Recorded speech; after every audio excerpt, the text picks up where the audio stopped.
2019년 대한민국은 송가인이라는 거대한 폭풍에 휩쓸렸다. 그녀가 미스트롯 초대 진의 왕관을 쓰는 순간 트로트는 더 이상 변방의 장르가 아닌 시대의 중심으로 떠올랐다. 그녀는 단순한 우승자가 아니었다. 판소리로 다져진 압도적인 가창력, 절절한 사연이 담긴 진정성, 그리고 팬덤이라는 강력한 군대를 이끌고 나타난 트로트 제국의 초대 여제였다. 송가인이 세운 이 위대한 제국 이후 모두가 제2의 여제를 갈망했다. 왕좌는 비어 있었고 그 자리를 향한 수많은 영웅들의 도전이 이어졌다. 하지만 누구도 감히 그 왕관의 무게를 감당하지 못했다. 그리고 2024년 겨울, 운명처럼 한 소녀가 나타났다. 대한민국은 고작 12세 소녀의 목소리 앞에 숨을 죽였다. 그녀의 이름, 빈에서. 미스트롯 3분 무대 위, 작은 체구에서 터져나온 이미자의 모정은 노래가 아니었다. 그것은 한이었고 눈물이었으며 한평생을 응축한 드라마였다. 마스터들은 경악하며 기립했고 대한민국 안방은 눈물바다가 되었다. 어떻게 저 어린아이가 저런 감정을? 이라는 경이로운 질문과 함께 할머니를 향한 순수한 사랑 이야기는 그녀에게 감성 괴물, 천재 소녀라는 칭호를 안겨주었다. 유튜브 조회수 2천만 돌파, 팬카페 회원 수직 상승. 모든 것이 완벽했다. 빈에서는 모두가 예언한 차기 여제, 그 자체였다. 하지만 운명은 가장 극적인 순간에 가장 잔인한 시련을 던졌다. 결승으로 가는 마지막 관문, 빈에서는 극심한 컨디션 난조로 통안의 실수를 저질렀고 최종 8위라는 충격적인 결과표를 받아들었다. 대중의 마음속에선 이미 진이었지만 경연의 세계는 냉혹했다. 대한민국은 탄식했고 모두가 아쉬워했다. 그러나 이것은 끝이 아니었다. 놀랍게도 빈에서의 진짜 신화는 바로 이 충격적인 탈락의 순간부터 시작되었다. 이것은 좌절이 아닌 거대한 서막의 시작을 알리는 신호탄이었다. 미스트롯 3분의 여운이 채 가시기도 전, 빈에서 측은 방송가 전체를 뒤흔드는 폭탄 선언을 한다. 바로 전국 투어 콘서트 불참 결정이었다. 이것은 단순한 탈락의 아쉬움에서 비롯된 감정적인 대응이 아니었다.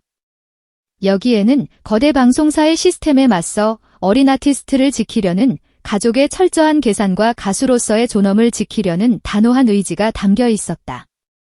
첫째, 아동 아티스트 보호라는 대의 명분이었다. 매일같이 이어지는 살인적인 이동거리와 고된 스케줄은 이제 막 성장하는 12세 소녀에게는 치명적인 독이 될 수 있었다. 그녀의 부모는 눈앞의 인기보다 아이의 건강과 미래를 선택하는 현명함을 보였다. 둘째, 들러리를 거부한 자존심이었다.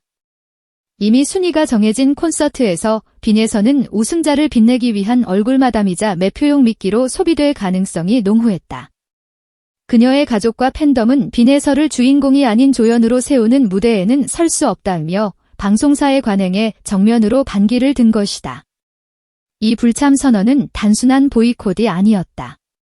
이것은 TV조선이라는 거대한 플랫폼과의 결별 선언이자 방송국이 만들어주는 관관을 거부하고 스스로의 힘으로 길을 개척하겠다는 독립전쟁의 서막이었다.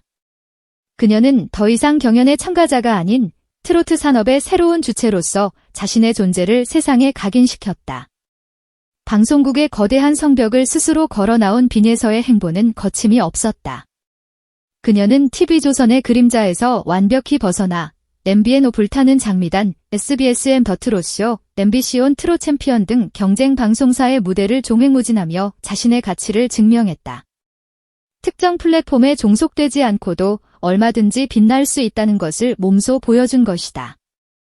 정점은 단독 콘서트의 봄, 예설의 대성공이었다. 미스트롯이라는 후광 없이 오직 빈에서라는 이름과 그녀를 지지하는 팬덤의 힘만으로 공연장을 가득 채우는 기염을 토했다. 이것은 역사적인 사건이었다. 방송국이 아닌 팬의 힘으로 움직이는 새로운 아티스트의 탄생을 알리는 상징적인 장면이었다. 이제 빈에서는 무대에 초대받는 사람이 아니라 스스로 무대를 창조하는 사람이 되었다.